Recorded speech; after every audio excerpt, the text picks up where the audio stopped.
Right, hello, welcome to our first interview for Corowned Works, a project, an arts project which is looking at the experience of disabled people under COVID conditions. Our first guest is my friend and fellow poet from the Highgate Society, Gwyneth Wilson. Gwyneth, can I ask you to introduce yourself and say something about yourself?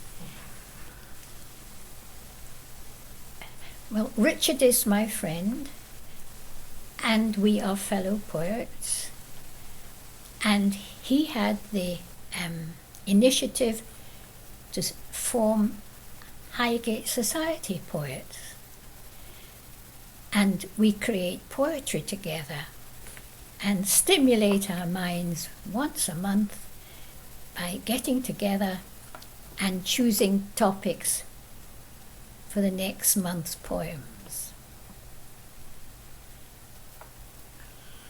Right, and can I ask you to say something about your poetry? Why it's important to you, maybe?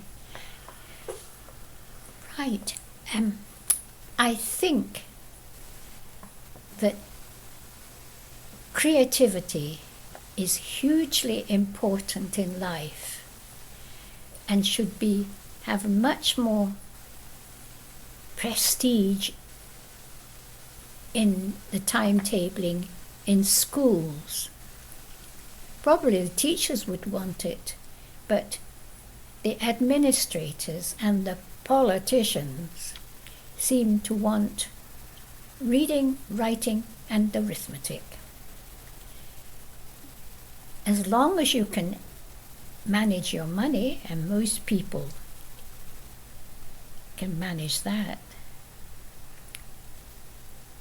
the most important thing after that, I think, is having a creative hobby. And we all have paper and pencils, I hope.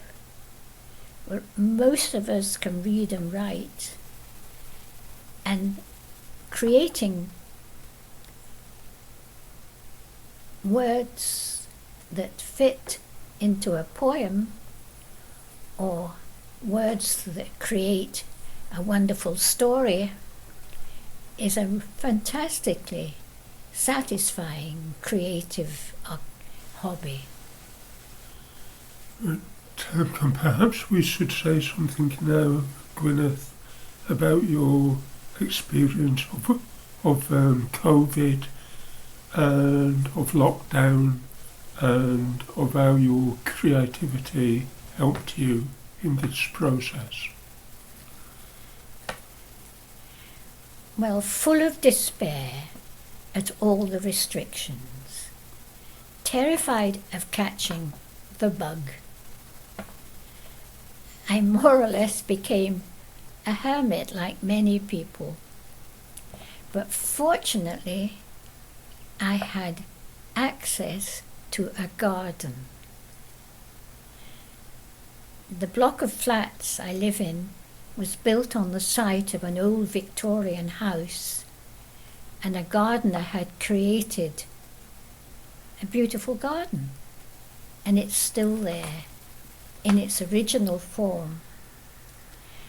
And it's the garden that saved my peace of mind during the early stages of COVID, because I could go down the garden and sit and discover that nature was very well, thank you, and the birds and the bees and the butterflies and the wildflowers and the shrubs and the trees were all getting along with their lives happily, which was inspiration for somebody who wants to write poetry. But I will ask you to read two poems today, Gwyneth, and I know your second one touches on how important this garden was to you. So can I ask you to read your first one? COVID is coming. Blown by the wind to the ends of the earth, COVID threatens to change our lives. An error of vision? A slip of design? Why did this virus fly with the wind? Diverse and devious, exploiting its freedom, settled and multiplied wherever it landed, disrupting our lives. Right, I'm really interested in exploring the end of your first verse there, which says COVID threatens to change our lives. Is there anything else you would like to say about how your life changed under COVID? Yes, because of the restrictions, the lockdown, and the advice that we kept away from crowds, it threatened my love of art. I love watercolour painting. I love going to the exhibitions in the city. And I love music, and I love going to concerts. That needs public transport to get there, so all the things I wasn't supposed to do, go into crowded places, travel on busy communications, I had to avoid if I wanted to avoid infection. So that threw me back on myself and my pencil and paper and the garden. Okay, perhaps I can ask you to read your second poem, which is about what happened when COVID came.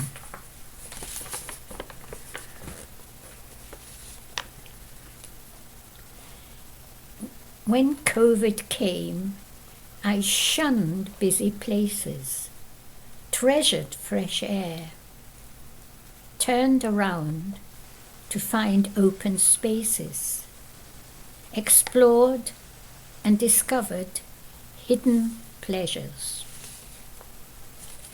To my surprise, I found serenity, sharing its gentle peace with me. I had no need to travel the world. I found all I needed in a garden, nature's rhythms constantly evolving, a variety of life throughout the year. The song of the birds, buzzing bees, a glimpse of a fox, squirrels in the trees, homing, playing, gathering food. And so you've indicated to me it was hard for you to travel to access art. But I also know you as quite a traveller anyway, with a love particularly of the Isle of Man, Scotland and Wales. Yes, yes. All these places I had to remember in my mind. And so is there anything else which you missed out on as you were unable to travel?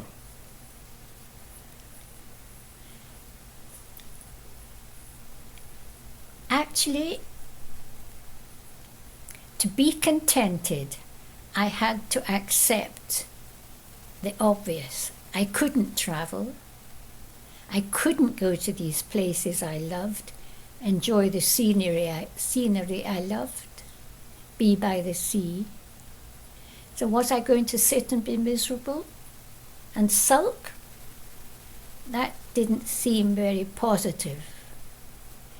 And anyway, I'd found another source of beauty and sound and peace. I'd found the garden. And the garden was on a hillside. And it had a long view. I could look downhill and I could see beyond. I could see beyond to the woods. So I had the garden, the music of of nature, the creativity of nature, the long view, and I had peace. But I'm looking outside your window now, Gwyneth, and I can see an abundance of autumn leaves, which makes me think that whilst you were sitting, you was also watching things changing. Yes, I was very fortunate that when this road was first developed, the wise people left original trees. They didn't devastate and cut down everything that was growing to build their houses. And outside my window is a wonderful old oak tree. And the oak tree became my best friend because it was full of life, and it taught me that it was so necessary, and it was feeding and looking after so many wild creatures and spreading so much beauty. Right, can you describe an oak tree as your kind of best friend? Did you miss kind of people? Yes, because I had lived in so many different places and travelled such a lot, friends were scattered all over the world, and I always looked up to as a pleasure to meet them again. But because we were restricted by COVID and couldn't travel, then you had to make friends with your neighbours. And my neighbour was a beautiful old oak tree. And my beautiful old oak tree was the home of many birds and squirrels. And it fed many creatures on the ground. I think the foxes always found something to nibble at. But otherwise, would you have a sense of isolation from COVID? Actually, no, because the joy of a creative hobby like writing is that you're always creating. And you're always creating by using what you have. And what I had was a garden full of life. And what I had was good neighbours. And my family round the corner. So this was my world. And so you also had a sense of a kind of a human community, which was kind of stepping in some ways. Yes. You began to value your neighbours. And I had good neighbours. You didn't have to go searching the world. The tree was there, the garden was there, good neighbours and friends were there. And words were there.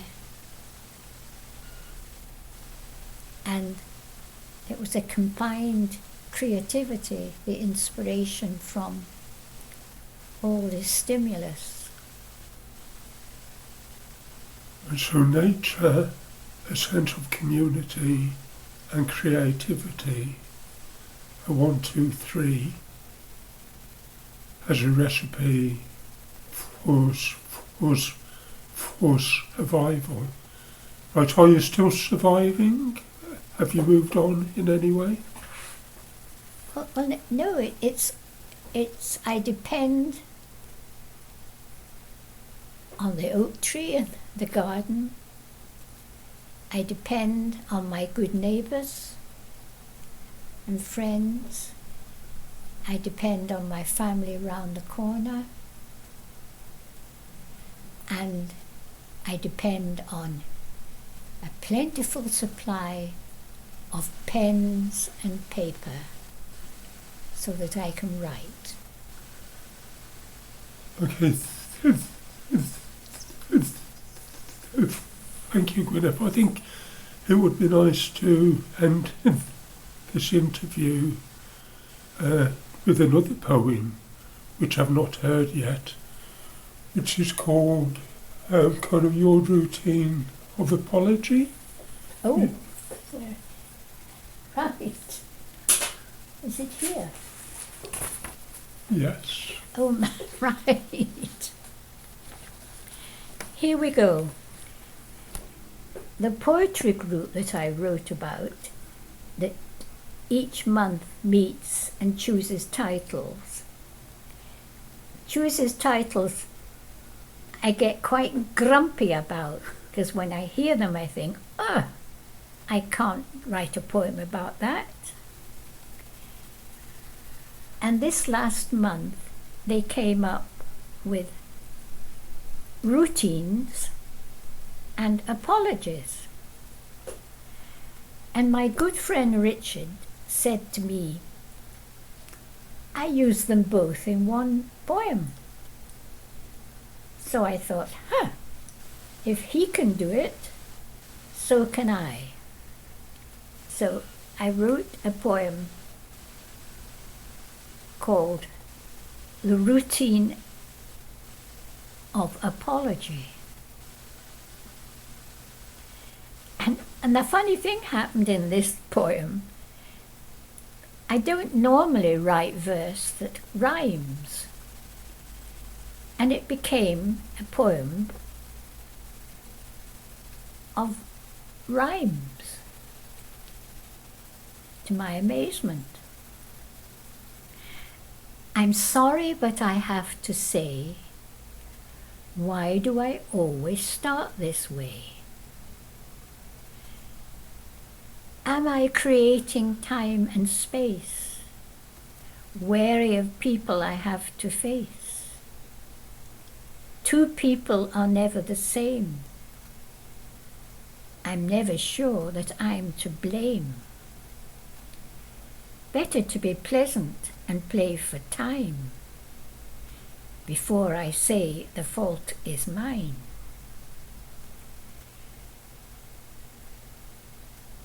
We'll all cooperate to solve the crime. Would you like a tea or a cup of coffee? Why do I always end that way? That's my routine of apology poem. Right, excellent, Gwyneth. Thank you. I'll make sure this is read out at the Highgate Society Poetry Group tonight. Oh, thank you. Well, until then, thanks a lot for being our first interview on the Corowned Works project.